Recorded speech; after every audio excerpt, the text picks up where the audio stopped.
65세 이상 무임승차 논란 얘기할 때도 보면 이준석 대표가 어프로치는 좋은데 솔루션이 좀 엉뚱한 방향으로 나오고 있거든요. 왜냐하면 무임승차를 폐지하면서 한 부분이 뭐냐면 그 어르신들한테 모두가 1년에 12만 원짜리 그 교통카드를 나눠주자는 거거든요. 예. 그럼 그게 1조 한 2천억 원 정도가 됩니다. 예. 그럼 1조 2천억 정도 국가에서 부담할 것 같으면 무임승차도 그대로 해도 되거든요. 예를 들어서 이낙연 전 총리가 만약 이 아젠다를 던졌다면 어땠을까? 좀 더 진중하게 한번 볼 필요가 있다라고 봤을 텐데 실제로 보면 이준석 대표가 던지니까 그야말로 세대별 갈등. 이거 메신저의 차이가 있다. 또 노인들에 대하여 완전히 어찌 보면 뭐 없는 여성 신규 공무원 병역 의무화를 제안합니다. 헌법 제39조 1항에 따르면 모든 국민은 국방의 의무를 부담해야 합니다.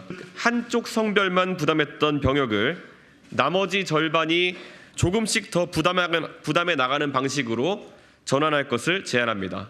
빠르면 2030년부터 공개 채용을 통해 경찰, 해양경찰, 소방, 교정 직렬에서 신규 공무원이 되고자 하는 사람은 남성과 여성에 관계없이 병역을 필할 것을 의무화하겠습니다.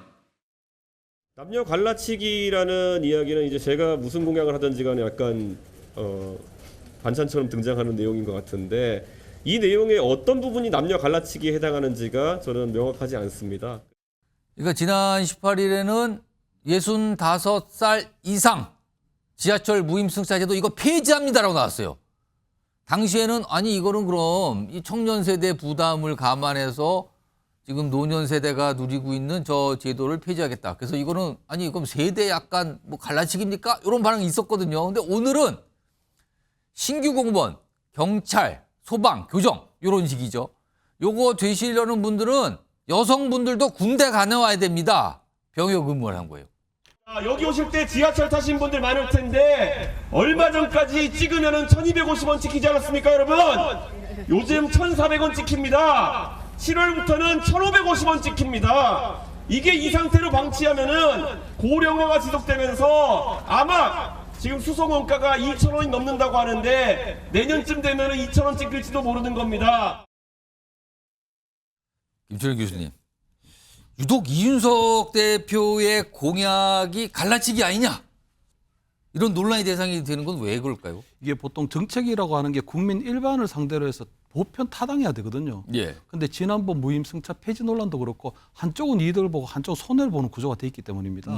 그래서 이번에 지금 방금 얘기하신 65세 이상 무임승차 논란 얘기할 때도 보면 이준석 대표가 어프로치는 좋은데 솔루션이 좀 엉뚱한 방향으로 나오고 있거든요. 왜냐하면 무임승차를 폐지하면서 한 부분이 뭐냐면 그 어르신들한테 모두가 1년에 12만 원짜리 그 교통카드를 나눠주자는 거거든요. 예. 그럼 그게 1조 한 2천억 원 정도가 됩니다. 예. 그럼 1조 2천억 정도 국가에서 부담할 것 같으면 무임승차도 그대로 해도 되거든요. 왜냐하면 1조 2천억 정도를 국가에서 부담할 것 같으면 중소도시에서 어떤 지하철 복지 혜택하지 못하는 분들한테는 한 5천억 들어가고 예. 그리고 지하철을 운영하는 5개 대도시 거기에는 지금 적자 폭이 있는데 그 부분을 지금 국가에서 한 푼도 지원해주지 못하고 있기 때문에 적자 누적되는 구조거든요. 그래서 지금 서울 같은 경우에도 중앙정부에서 조금이라도 재정 지원을 해주기를 원하고 있었습니다. 그렇기 때문에 이준석 대표가 얘기하는 중앙정부에서 재정을 부담하는 구조라면 결국 무임승차도 가능하고 중소도시에서 지하철 복지를 받지 못하는 부분도 그 부분도 해결할 수 있는 부분이 있거든요. 근데 결국 어프로치는 좋았는데 엉뚱한 방향으로 무임승차를 폐지하는 쪽으로 나와버리니까 이게 갈라치기가 될 수밖에 그리고 없는 거죠. 지금 방금 본 영상에서는 막 금액 지하철 요금 얘기하면서 이거 2,000원까지 갈 수 있는 거 아닙니까? 이렇게 얘기를 한단 말이에요. 무임승차를 하게 되면 결국 중앙정부의 재정적인 지원이 없게 되면 무조건 저 적자가 계속 커지는 구조인데 지금 그 이준석 대표 얘기한 것처럼 1조 2천억 정도의 중앙정부에서 부담을 하자는 거였거든요. 예. 그럼 1조 2천억 정도가 있으면 한 번에게 1년에 12만짜리 교통카드를 안 나눠주더라도 무임승차는 어느 정도 가능한 부분이 생기는 거거든요. 예. 지금 보면은 이라크 전에 할 때 이라크군이 100만 명이었거든요. 그때 예. 이라크에 파견된 미군은 10만 명도 안 됐습니다. 지금 보면 병력 중심으로 전쟁을 하는 게 아니고 현대전은 달라졌거든요. 그래서 보면 재래식 전략에서는 우리가 남과 북을 비교할 때 남한이 월등하게 높습니다. 그렇기 때문에 북한에서 최근에 SLBM이나 SLCM이나 이런 것들에 대한 어떤 핵무기 개발하는 이유가 거기 있는 거거든요. 예. 그렇다면 우리도 지금 병력 중심으로 현대전으로 바뀌어야 되는데 예를 들어 이준석 대표가 얘기하는 것처럼 계속적으로 병력을 저 정도 유지하고 월급 올리고 뭐 막살 더 만들고 그다음에 비대 설치하고 이래버리면 국방 예산 한정되는데 예. 그럼 우리가 지금 현대전에 맞게 우리 무기를 고도화해 나가야 되는데 그런 부분도 다 포기하고 병력 중심으로 계속 가자는 논리밖에 안 되거든요.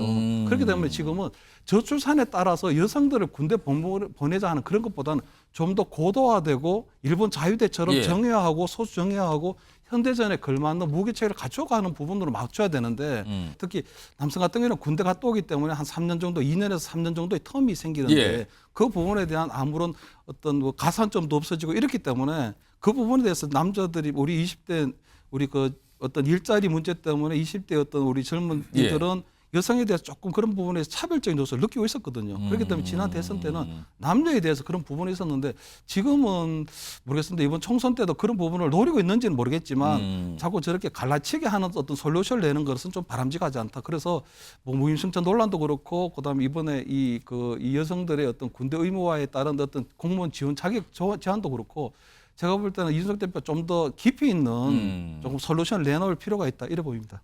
갈라치기로 보이십니까? 아니면 그렇게까지 보이지는 않으십니까? 저는 갈라치기로 보이지 않습니다.